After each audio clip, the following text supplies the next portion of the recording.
प्रयोगशाला परिचारक भर्ती परीक्षा की इस वीडियो में हम फिजिक्स के ऐसे क्वेश्चंस को कवर करेंगे जो विभिन्न प्रतियोगी परीक्षाओं में बार बार पूछे गए हैं।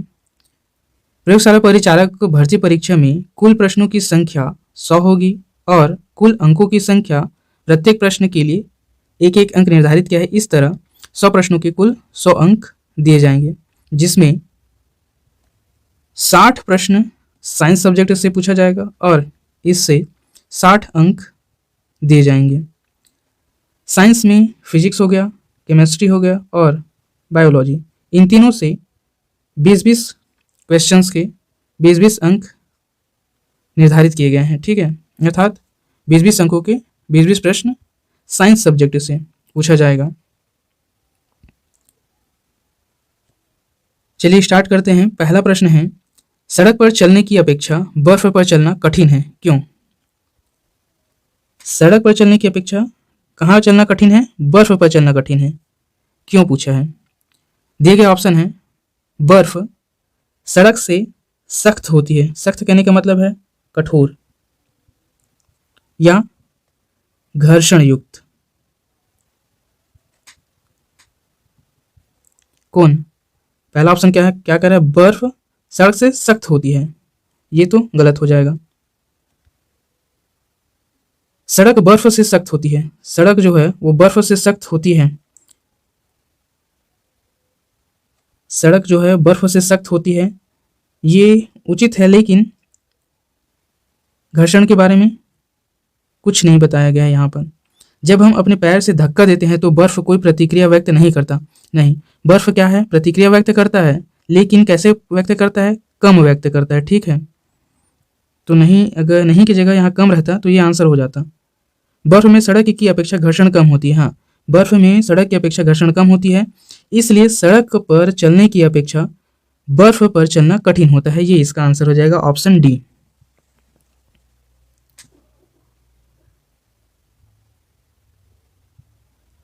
सड़क पर चलने में हमें आसानी इसलिए होती है क्योंकि पृथ्वी पर उसकी सतह खुरदुरी होने के कारण घर्षण बल उत्पन्न होता है।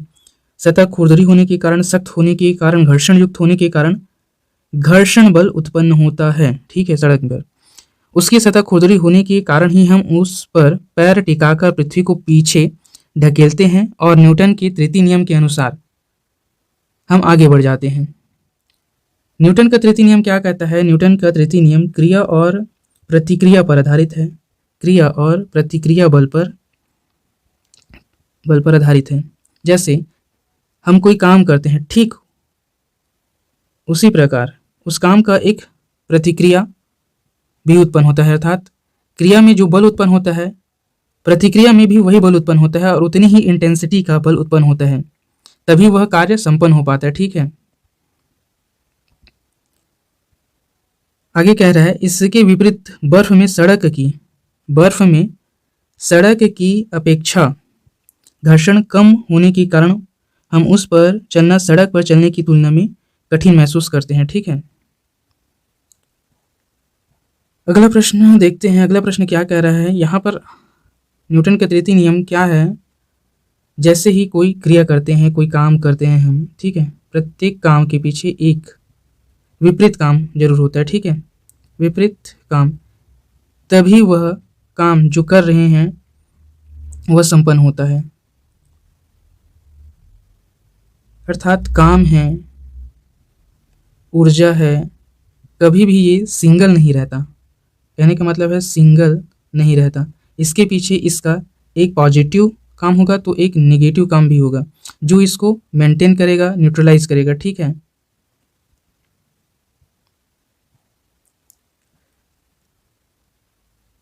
अगला प्रश्न है, निम्न कथन पर तथा उससे निकाले गए निष्कर्ष पर विचार करिए तथा बताएं कि कौन सा निष्कर्ष सही है। कथन दिया है, भरी हुई गाड़ी अर्थात कार्ट को चलाने में उसे चलायमान रखने के लिए आवश्यक ताकत से अपेक्षाकृत अधिक ताकत से धक्का देना पड़ता है। कथन क्या कह रहा है? एक भरी हुई गाड़ी है, यहाँ एक क्या है? भरी हुई गाड़ी है। ठीक है, इसको गाड़ी मान लेते हैं। ठीक, इसको ये जब चल रहा है तब इसमें जो बल लग रहा है इसको चलाने के लिए वो बल कम होता है, ठीक है, चलते हुए वो बल कम होता है जब यह खड़ा था उस अवस्था में इसे चलाने पर जो बल लगा, ठीक है। अर्थात स्थिर अवस्था से गतिमान अवस्था में लाने के लिए जो बल लगा वह क्या था, अधिक था कह रहा है, ठीक है। और जब यह गतिमान अवस्था में आ गया है तब इसे गतिमान अवस्था में बनाए रखने के लिए जो बल लगाया जा रहा है वह इसकी अपेक्षा कम है बोल रहा है, ठीक है। अब इसका निष्कर्ष क्या क्या निकाला गया है। किसी चलायमान वस्तु का भार कम होता है, किसी चलायमान वस्तु का भार कम होता है, ये तो कोई सेंस नहीं बना रहा है।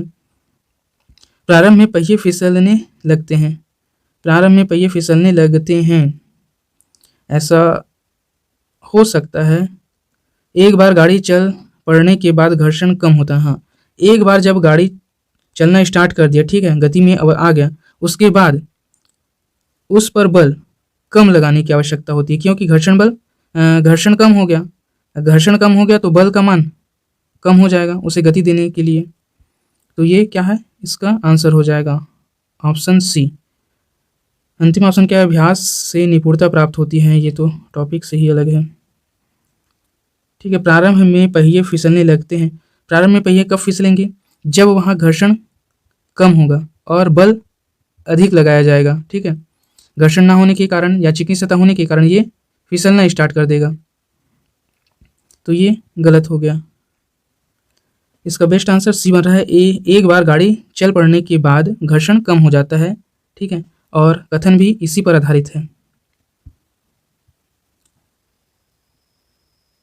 व्याख्या की बात करें, भरी हुई गाड़ी को चलाने में उसे चलायमान रखने के लिए आवश्यक बल से अपेक्षाकृत अधिक बल लगाना पड़ता है क्योंकि एक बार गाड़ी चल देने के बाद घर्षण कम होता है। अगला प्रश्न है, प्रत्येक क्रिया के लिए एक समान और विपरीत प्रतिक्रिया होती है, यह नियम दिया था। यह नियम न्यूटन ने दिया था, पहले ही प्रश्न में हमने इस पर चर्चा की है, ठीक है। इसकी व्याख्या की अगर बात करें,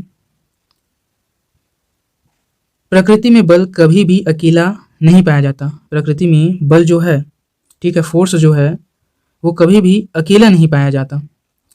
दो पिंडों के बीच परस्पर अन्योन्य क्रिया बल है, दो पिंडों के बीच हमेशा एक अन्योन्य क्रिया बल काम करता है बोला जा रहा है।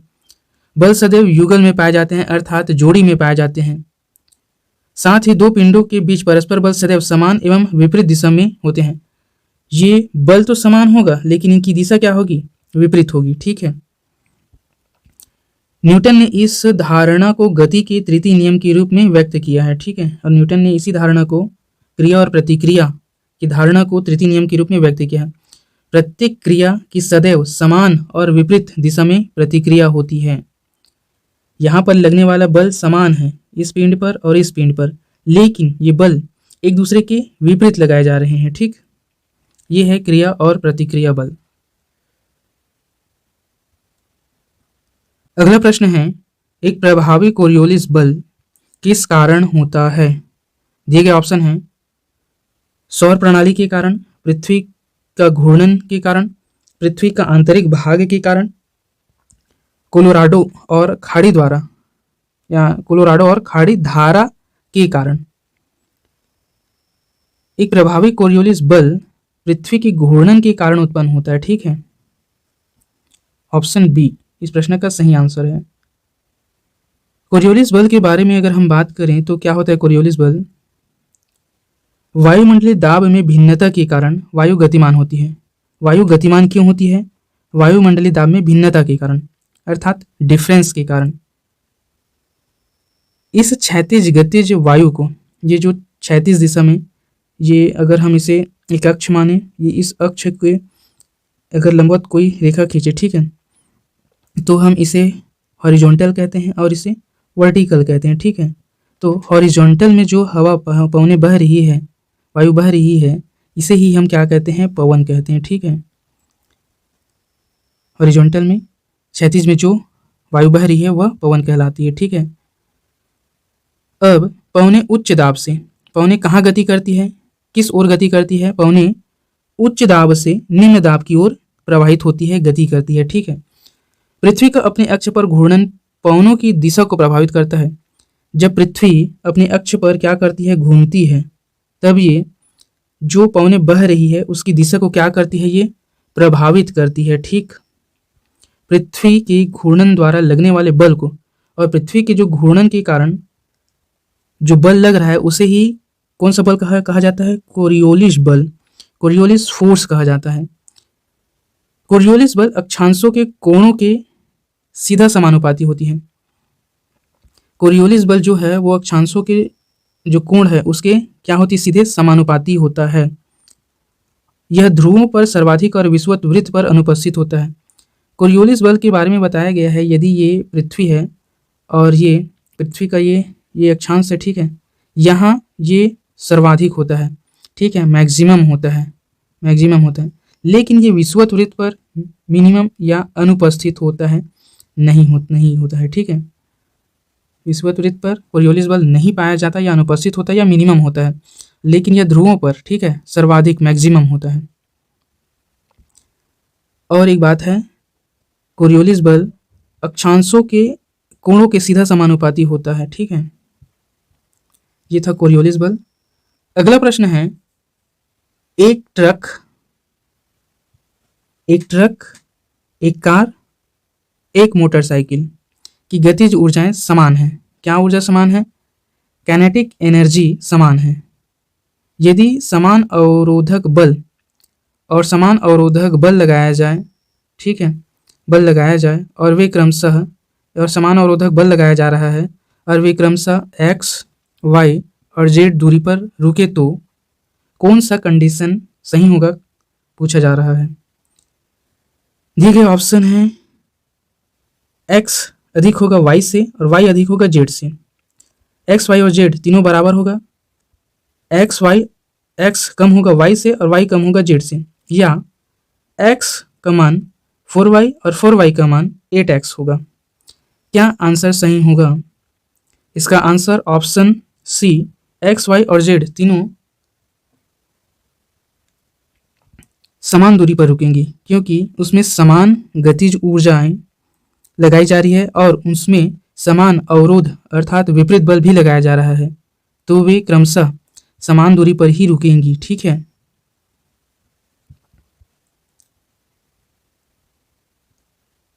यहाँ है, यदि किन्हीं वस्तुओं की गतिज ऊर्जा क्या है, समान है, और उन पर समान अवरोधक बल लगाया जाए तो वे समान दूरी पर ही क्या करेंगी, रुकेंगी। अतः x equal to Y equal to Z आपस में क्या होंगे, बराबर होंगे। अगला प्रश्न है, साइकिल और कारों में बॉल बेयरिंग का प्रयोग होता है। साइकिल है और कार है, इन सभी में बॉल बेयरिंग का प्रयोग होता है। जो भी रिंग है, ठीक है, रिंग अर्थात साइकिल के पहिए जिसमें धुरी का प्रयोग होता है, वहाँ हम बॉल बेयरिंग का प्रयोग करते हैं, ठीक है। यहाँ एक बॉल बेयरिंग लगा होता है। अगर आपने साइकिल को देखा होगा और उसके सेंटर पर जो, साइकिल के रिंग के सेंटर पर जो बॉल बेयरिंग होता है उस पर ध्यान गया होगा, तो ये कुछ इस प्रकार की संरचना में रहता है। इसका प्रयोग क्यों किया जाता है, पूछा जा रहा है, ठीक है। दिए गए ऑप्शन है, पहिया और धुरी के बीच, पहिया है और उसकी धुरी है, इनके बीच संस्पर्श का वास्तविक क्षेत्र बढ़ जाता है बॉल बेयरिंग के प्रयोग से। संस्पर्श कहने का मतलब है स्पर्श से ही है इसका अर्थ, ठीक है। बॉल बेयरिंग के प्रयोग से पहिया और धुरी के बीच संस्पर्श का वास्तविक क्षेत्र बढ़ जाता है, इसलिए प्रयोग किया जाता है। पहिया और धुरी के बीच संस्पर्श का प्रभावी क्षेत्र बढ़ जाता है, इसलिए बॉल बेयरिंग का प्रयोग किया जाता है। यहाँ पर वास्तविक क्षेत्र बोला है और यहाँ पर प्रभावी क्षेत्र बोला है, ठीक है। पहिया और धुरी के बीच संस्पर्श का प्रभावी क्षेत्र घट जाता है, इसलिए प्रयोग किया जाता है, या उपयुक्त में से कोई भी सही नहीं है। इसका आंसर है, पहिया और धुरी के बीच संस्पर्श का प्रभावी क्षेत्र घट जाता है बॉल बेयरिंग के प्रयोग से, ठीक है। इसकी व्याख्या देखते हैं। बॉल बेयरिंग के प्रयोग से पहिया और धुरी के बीच संस्पर्श का प्रभावी क्षेत्र क्या हो जाता है, घट जाता है, अर्थात संस्पर्श क्षेत्र के घटने से घर्षण बल क्या लगता है, कम लगता है।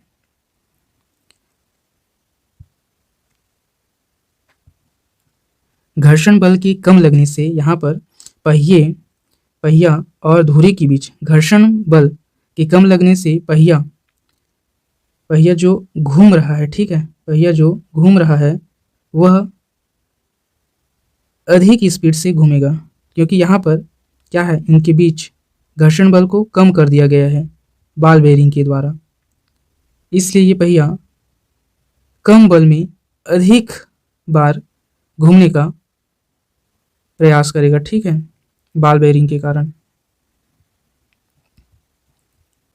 अगला प्रश्न है, एक व्यक्ति कार में जो विराम में बैठा है, एक व्यक्ति कार में विराम अवस्था में बैठा है, सड़क से कार के 4 पहियों में से प्रत्येक पर प्रतिक्रिया आर है, यहाँ पर 2 पहिया और यहाँ पर 2 पहिया, प्रत्येक पर प्रतिक्रिया बल आर लगाया जा रहा है, बोला जा रहा है।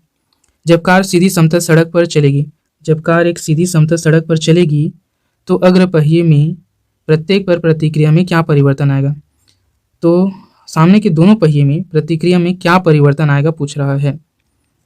दिए गए ऑप्शन हैं, यह आर से अधिक होगा, कम होगा, बराबर होगा, यह सड़क के पदार्थ पर निर्भर करेगा। सड़क के पदार्थ पर निर्भर करेगा, ये तो गलत हो गया। बराबर होगा, देखते हैं। एक थ्योरी है, जब किसी वस्तु को, ठीक है, जब किसी वस्तु को समतल से खींचा जाता है, ठीक है, सामने से खींचा जाता है, तब इस पर कम बल लगाने की आवश्यकता होती है, कम फोर्स बल लगाने की आवश्यकता होती है इस वस्तु को खींचने के लिए। लेकिन जब इसी वस्तु को पीछे से धक्का दिया जाता है, ठीक है, धक्का दिया जाता है, तो अधिक बल लगाने की आवश्यकता होती है इसे आगे की ओर बढ़ाने के लिए। ठीक उसी प्रकार जब कार के पिछले चक्के की बात ना कर कर, पिछले पहिए की बात ना कर कर आगे पहिए की बात की जा रही है, तो यहाँ पर, ठीक है, उस कार को आगे बढ़ाने के लिए कम प्रतिक्रिया बल लगाने की आवश्यकता पड़ेगी, ठीक है। तो यहाँ यह आर से कम होगा वाला ऑप्शन सही होगा, ऑप्शन बी इस प्रश्न का सही होगा। जो सभी चक्कों पर या पहियों पर प्रतिक्रिया बल लग रहा है उससे कम प्रतिक्रिया बल यहाँ लगेगा, ठीक है। तो ऑप्शन बी यह आर से कम होगा, इसका आंसर होगा। अगर हम बात करें किसी वस्तु में गतिक घर्षण डायनेमिक फ्रिक्शन अवलंब प्रतिक्रिया के समानुपाती तथा स्थैतिक घर्षण स्टैटिक फ्रिक्शन से कम होता है। अगला प्रश्न है, तेल से अंशतः भरा हुआ, तेल से कैसे भरा हुआ, अंशतः भरा हुआ तेल का एक टैंकर समतल सड़क पर आगे की ओर एक समान त्वरण से जा रहा है। तेल का मुख्य पृष्ठ कैसा होगा पूछा जा रहा है। क्षैतिज बना रहेगा, इस समतल सड़क पर आगे की ओर एक समान त्वरण से आगे की ओर, समतल सड़क पर एक समान त्वरण से आगे की ओर बढ़ रहा है, बोल रहा है, ठीक है। और यहाँ इसे एक टैंक मान लेते हैं, ठीक है, टैंक मान लेते हैं।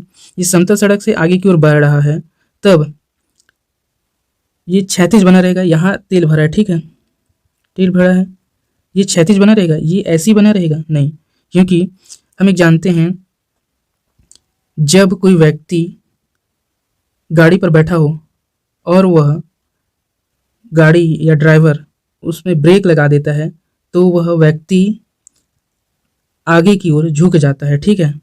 क्यों झुकता है, क्योंकि वह गाड़ी पर गतिमान था, गाड़ी की स्पीड से वह भी, उसका शरीर भी गति कर रहा था, लेकिन अचानक ब्रेक लगने की वजह से वो उसका शरीर स्थिर अवस्था, उसका शरीर गतिमान अवस्था में था, लेकिन ब्रेक लगने पर गाड़ी तो विराम अवस्था में आ गया, लेकिन उसका शरीर गति अवस्था में ही था, इसलिए वह आगे की ओर थोड़ा झुक जाता है। उसी प्रकार यहाँ अगर ये टैंकर समतल सड़क पर आगे की ओर एक समान त्वरण से आगे बढ़ रहा है, तो यहाँ जो तेल भरा होगा ये भी आगे की ओर गतिमान अवस्था में रहेगा, ठीक है। अर्थात यहाँ का जो तेल है वो सामने की ओर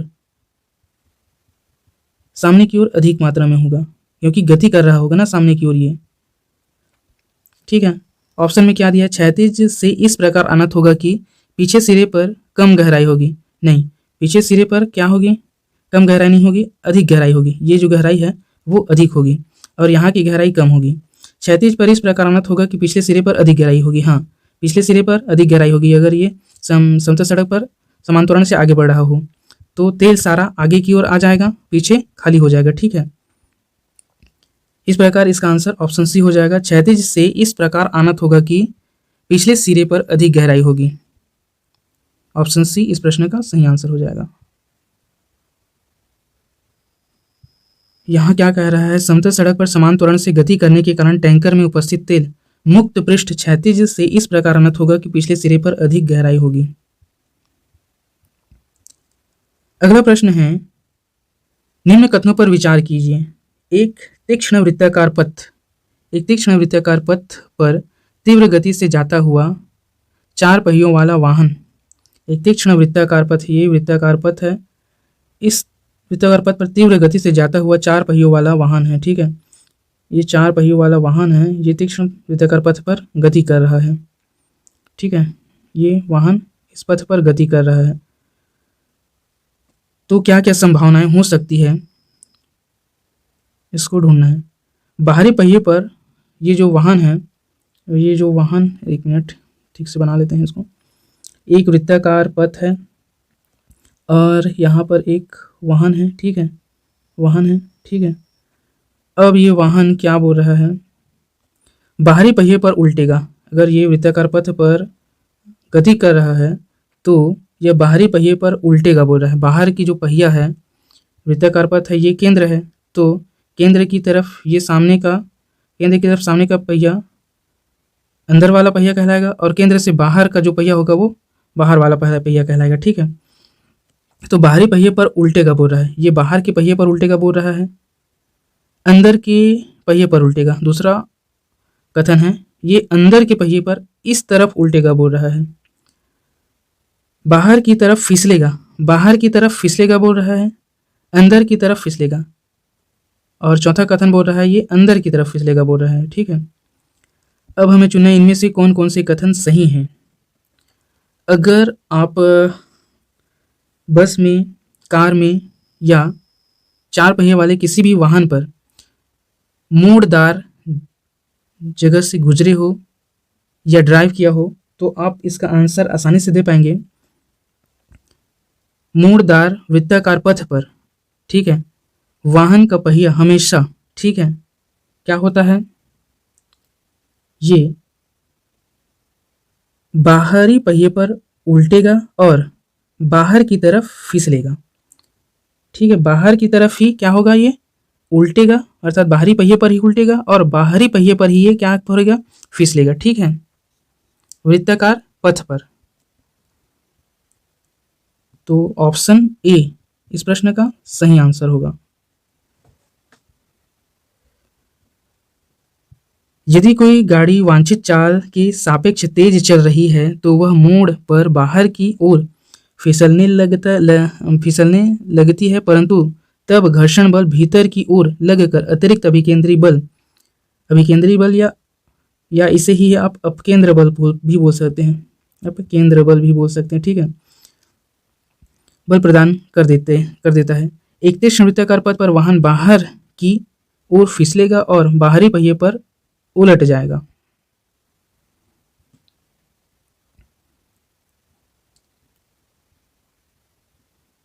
अगला प्रश्न है, किसी बल्लेबाज द्वारा क्रिकेट की गेंद को मारने पर गेंद समतल जमीन पर लुढ़कती है।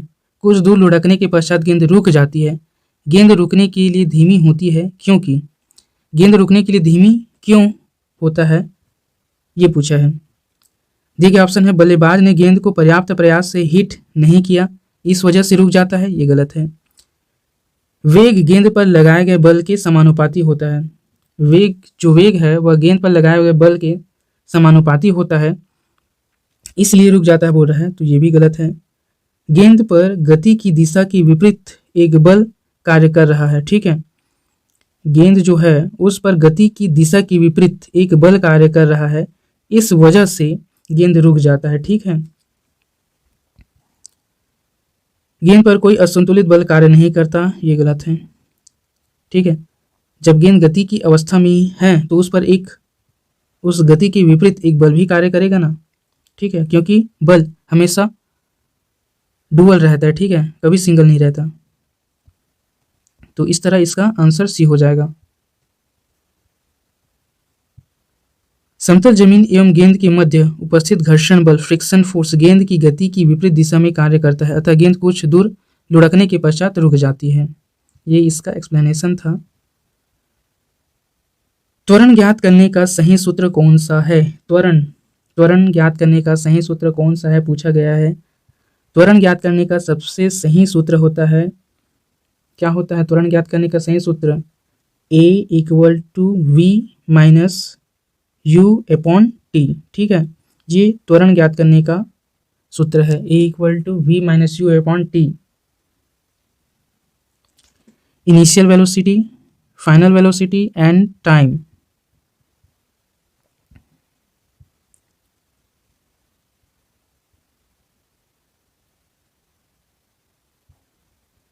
अगला प्रश्न है, वॉशिंग मशीन का कार्य सिद्धांत है। वॉशिंग मशीन का कार्य करने की पद्धति क्या है, इसे पूछा है।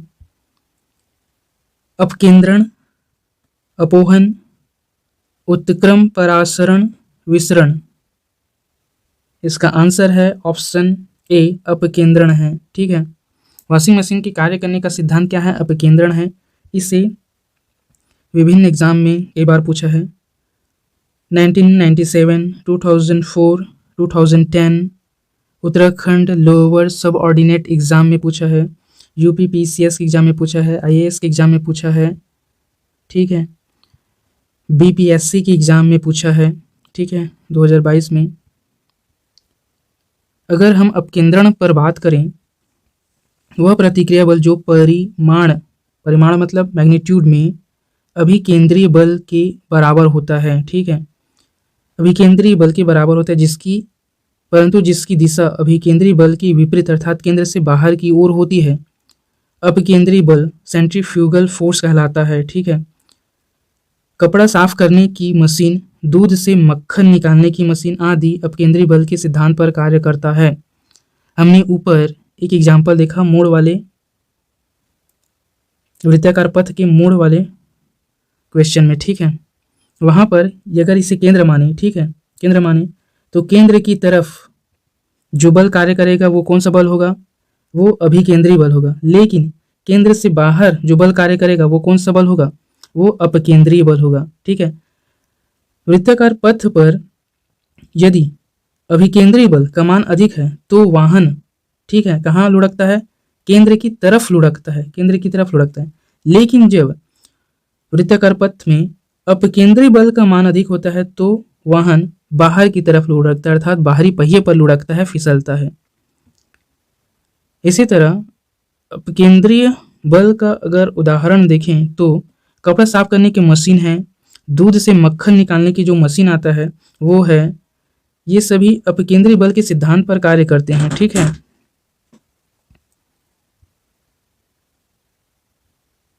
अगला प्रश्न है, मथने के पश्चात क्रीम का दूध से पृथक हो जाने का कारण है। अभी हमने देखा क्या कारण है इसका? अपकेंद्रीय बल है, सेंट्रीफ्यूगल फोर्स है। अगला प्रश्न है, निम्नलिखित में से किसने न्यूटन से पूर्व ही बता दिया था कि सभी वस्तुएं पृथ्वी की ओर गुरुत्वाकर्षित होती है? ठीक है, क्या बोल रहा है? न्यूटन ने जो गुरुत्वाकर्षण नियम दिया, इससे भी पहले एक ऐसा व्यक्ति था जिसने यह बता दिया था कि सभी वस्तुएं, सभी ऑब्जेक्ट पृथ्वी के केंद्र की तरफ आकर्षित होती है। वह व्यक्ति कौन थे? आर्यभट्ट थे, वराहमिहिर थे, बुद्धगुप्त थे या फिर ब्रह्मगुप्त थे? इसका आंसर है ऑप्शन डी, ब्रह्मगुप्त वह व्यक्ति थे जिन्होंने न्यूटन से पहले यह बता दिया था कि सभी वस्तुएं पृथ्वी के केंद्र की ओर आकर्षित होती हैं, ठीक है। और ब्रह्मगुप्त गुप्तोत्तरकालीन गणितज्ञ, जो ब्रह्मगुप्त था वो कौन से कालीन के गणितज्ञ थे?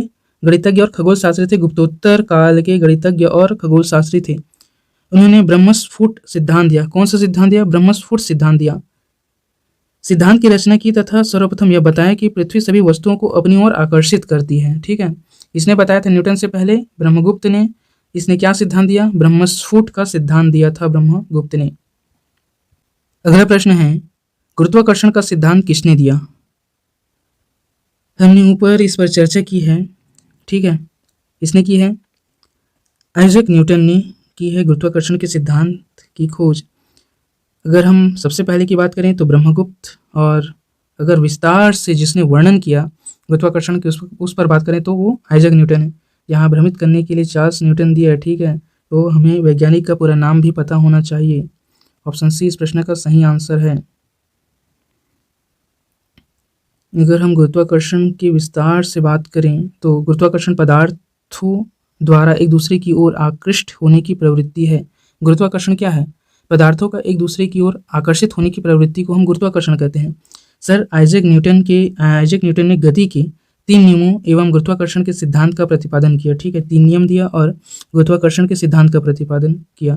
न्यूटन ने अपनी मौलिक खोजों के आधार पर बताया कि केवल पृथ्वी ही नहीं अपितु विश्व का प्रत्येक कण दूसरे कण को अपनी ओर आकर्षित करता रहता है। ठीक है, केवल पृथ्वी नहीं, सभी कण एक दूसरे की ओर आकर्षित करते रहते हैं। कणों के बीच कार्य करने वाले पारस्परिक आकर्षण को गुरुत्वाकर्षण तथा उससे उत्पन्न बल को गुरुत्वाकर्षण बल कहा जाता है।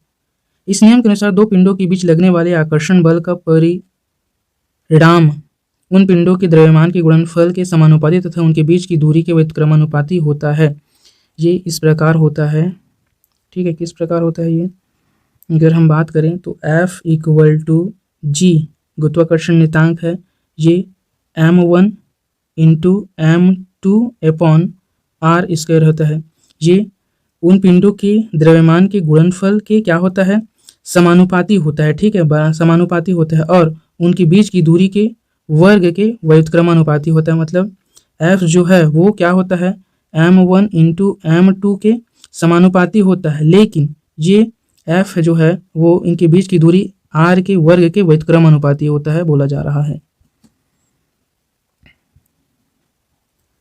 अगला प्रश्न है, गुरुत्वाकर्षण के सार्वभौमिक नियम का प्रतिपादन किसने किया? गुरुत्वाकर्षण के सार्वभौमिक नियम का प्रतिपादन किसने किया? इसको हमने देखा है ऊपर के प्रश्नों में, पूरी व्याख्या की है इसकी। चलिए इसका आंसर आप हमें दीजिए कमेंट में। अंतरिक्ष यात्री निर्वात में सीधे खड़े नहीं रह सकते क्योंकि अंतरिक्ष यात्री निर्वात में सीधे खड़े क्यों नहीं रह सकते? देखिए ऑप्शन है, गुरुत्व नहीं होता, वायुमंडल में श्यानता बल बहुत तीव्र होती है, सौर वायु ऊपर की ओर बल लगाती है, वायुमंडलीय दाब बहुत कम होता है। क्या अब इसका आंसर आपको पता है? यदि नहीं पता है तो ऊपर हमने इस पर चर्चा की है। अंतरिक्ष यात्री निर्वात में सीधे खड़े क्यों नहीं रह पाते? निर्वात में बोला है, निर्वात में गुरुत्व नहीं होता। ठीक है, गुरुत्वाकर्षण बल काम नहीं करता, इसलिए अंतरिक्ष यात्री निर्वात में सीधे खड़े नहीं रह सकते। ठीक है, फ्लोटिंग अवस्था में रहते हैं। अंतरिक्ष में कम गुरुत्व के चलते अंतरिक्ष यात्री सीधे खड़े नहीं रह पाते। कम गुरुत्व में लंबे अंतरिक्ष अभियानों में अंतरिक्ष यात्रियों को पेशीय क्षय और अस्थियों के घनत्व में कमी का सामना करना पड़ता है। अस्थि घनत्व कम होने से अस्थियां क्या हो जाती है? कमजोर हो जाती है। अगला प्रश्न है, अंतरिक्ष यान जो चक्कर लगा रहा है से एक सेब छोड़ा जाता है। अंतरिक्ष यान जो चक्कर लगा रहा है इससे एक सेब छोड़ा जाता है कह रहा है, तो वह अंतरिक्ष से एक सेब छोड़ा जाता है तो वह क्या होगा? पृथ्वी की ओर गिरेगा? पृथ्वी की ओर नहीं गिरेगा, क्योंकि अंतरिक्ष में तो गुरुत्वाकर्षण बल नहीं होता। ठीक है, अंतरिक्ष में गुरुत्वाकर्षण बल नहीं होता, लेकिन पृथ्वी में है। लेकिन अंतरिक्ष से पृथ्वी के बीच गुरुत्वाकर्षण बल इतना कमजोर हो जाता है कि वह अंतरिक्ष की वस्तुओं को अपने गुरुत्व में या गुरुत्व के क्षेत्र में नहीं ला पाता, इसलिए पृथ्वी पर नहीं गिर पाएगा। कम गति से गतिवान होगा, ये भी गलत है। अंतरिक्ष यान के साथ साथ उसी गति से गतिवान होगा। हाँ, अंतरिक्ष यान के साथ उसी गति से गतिवान होगा, क्योंकि अंतरिक्ष निर्वात की अवस्था बनाता है। निर्वात में जो वस्तु जिस स्थिति में जिस गति में है उसी गति से हमेशा गतिमान रहेगा, या स्थिर रहेगा, ठीक है, क्योंकि वहाँ कोई बल कार्य नहीं कर रहा है, ठीक है, निर्वात की अवस्था में है। यदि कोई वस्तु अंतरिक्ष में गतिमान अवस्था में है तो वो हमेशा गतिमान अवस्था में ही रहेगा जब तक कोई बाह्य बल द्वारा उसकी अवस्था को परिवर्तित ना कर दे। तो यदि अंतरिक्ष से कोई सेप छोड़ा जा रहा है तो वह अंतरिक्ष यान जिस अवस्था में उसे छोड़ेगा उसी अवस्था में हमेशा बना रहेगा, अर्थात अंतरिक्ष यान के साथ साथ उसी गति से गतिवान होगा वह सेब। ऑप्शन सी इस प्रश्न का सही आंसर होगा।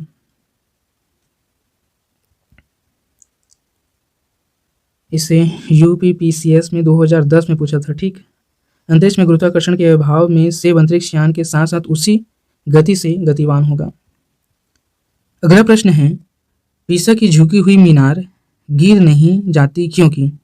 क्यों नहीं गिरती? वह शीर्ष भाग से पतली टैपर हो गई है, वह बड़े तल क्षेत्रफल को आच्छादित करती है इसलिए, इसका गुरुत्वाकर्षण केंद्र निम्नतम स्थिति में रहता है इसलिए, या गुरुत्व केंद्र से जाने वाली ऊर्ध्वाधर लाइन रेखा तल के अंदर रहती है इसलिए। ये ऑप्शन डी सही आंसर है। गुरुत्व केंद्र से जाने वाली ऊर्ध्वाधर लाइन रेखा तल के अंदर रहती है इसलिए नहीं गिरता। अगर हम इसे थोड़ा समझने का प्रयास करें तो गुरुत्व केंद्र से जाने वाली ऊर्ध्वाधर लाइन के बारे में बात हो रही है। अगर हम पीसा की मीनार के अगर गुरुत्व केंद्र की बात करें, ये ऐसा है, ठीक है, और ये ऐसे झुकते हुए चला गया है, ठीक है, एक तरफ झुकते हुए ऐसे चला गया है, ठीक है। ये जो गुरुत्व केंद्र है, ठीक है, ये जो ऐसे झुक रहा है, ठीक है, इसका जो केंद्र है अभी भी ये, अगर ये उसका गुरुत्व केंद्र के तल है तो ये इस तल से बाहर नहीं गया है ये, ठीक है। इस वजह से पीसा का जो मीनार है वो नहीं गिरा है, संतुलन अवस्था में है गुरुत्व केंद्र से, ठीक है। ये जो ऊर्ध्वाधर लाइन है, ठीक है, ठीक है, ये अपने गुरुत्व केंद्र से बाहर नहीं गया है। अगर ये यहाँ से, ये लाइन यहाँ से बाहर हो जाए, यहाँ आ गया, ठीक है, जिस दिन पीसा की मीनार की जो ऊर्ध्वाधर लाइन है उस दिन पीसा का मीनार नीचे गिर जाएगा। जब तक यहाँ तक रहेगा, ठीक है, यहाँ तक रहेगा तब तक ये पीसा का मीनार नहीं गिरेगा। ये इसका गुरुत्व केंद्र है, तो गुरुत्व केंद्र में ऊर्ध्वाधर लाइन होने की वजह से संतुलन अवस्था में बना रहता है। जिस दिन इस स्थिति से ऊर्ध्वाधर लाइन बाहर आ गया, इधर आ गया, उस दिन पीसा का मीनार गिर जाएगा। तो इस प्रश्न का आंसर ऑप्शन डी सही हो जाएगा। गुरुत्व केंद्र वह बिंदु है जहां वस्तु का संपूर्ण द्रव्यमान संकेंद्रित होता है। कोई भी वस्तु तब तक स्थिर रहती है जब तक गुरुत्व केंद्र से जाने वाली ऊर्ध्वाधर रेखा उसके तल से होकर गुजरती है। अभी तक पीसा की मीनार के गुरुत्व केंद्र से होकर जाने वाली ऊर्ध्वाधर रेखा मीनार के तल के अंदर रहती है। कहाँ रहती है? मीनार के तल के अंदर रहती है, इसलिए झुकी हुई मीनार अभी तक नहीं गिरी है। ऐसा माना जाता है कि मीनार की और अधिक झुकने पर गुरुत्व केंद्र से होकर जाने वाली रेखा मीनार के तल से बाहर हो जाएगी, तब वह गिर जाएगी। अगला प्रश्न है, यदि पृथ्वी और सूर्य के बीच की दूरी जो है उसके स्थान पर दुगनी होती, बोला जा रहा है ये अगर सन है, ठीक है, ये सन है और ये पृथ्वी है, इनकी बीच की दूरी जो है, बीच की दूरी को अगर हम आर माने, अगर यह आर ना होकर दोगुनी होती, मतलब 2r होता, तो सूर्य द्वारा पृथ्वी पर गुरुत्वाकर्षण बल जो पड़ता है वह कितना होता, पूछा गया है, ठीक है। इस कंडीशन में अगर हम गुरुत्वाकर्षण बल की बात करें, गुरुत्वाकर्षण बल क्या होता है?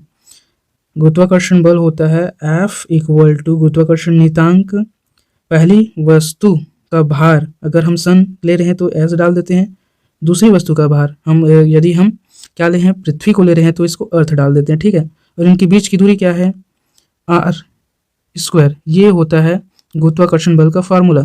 अगर हम इस फार्मूले में r को क्या मान दें, 2r माने, ठीक है, पहले में F1 में क्या है, 2r माने, ठीक है, दूरी को, अर्थात G(m(s)(m(e)/r और F2 क्या है, G(m(s)/m(e)/2r स्क्वायर, ठीक है, स्क्वायर है ये, ठीक है। अगर हम इसे F1 तुलना करना है ना, कितना होगा गुरुत्वाकर्षण बल, तो F1/F2 करेंगे तो ये G(m(s)(m(e) ये तो कट जाएगा, बचेगा क्या, बचेगा ये ऊपर चला जाएगा, ये 4r स्क्वायर हो जाएगा और ये r स्क्वायर हो जाएगा, तो यहाँ से r कट जाएगा, तो ये क्या बचेगा यहाँ पर, F1/F F2 इक्वल टू 4/1। तो यहाँ से अगर हमें F2 का मान निकालना है तो ये क्या हो जाएगा, 1/4 F1। तो यहाँ से ये मान निकल गया F2 का मान, अर्थात जब सूर्य और पृथ्वी के बीच की दूरी दोगुनी हो जाएगी पहले की कंडीशन में, तब गुरुत्वाकर्षण बल 1/4 हो जाएगा। ठीक है, 1/4 हो जाएगा। पहले जो जितना बल लगता था उससे 4 गुना कम गुरुत्वाकर्षण बल लगेगा। ठीक है, तो किस ऑप्शन में है, अब जितना है उसका चौथा भाग, ऑप्शन नंबर सी, अब जितना है उसका चौथा भाग ही गुरुत्वाकर्षण बल लगेगा जब सूर्य और पृथ्वी के बीच की दूरी क्या हो जाएगी, 2 गुनी हो जाएगी तब। ऑप्शन सी इस प्रश्न का सही आंसर है। यदि आपका कोई सुझाव या प्रश्न है तो कमेंट कीजिए, वीडियो को लाइक, शेयर और चैनल को सब्सक्राइब कीजिए and press the bell icon for notification. Thank you for watching.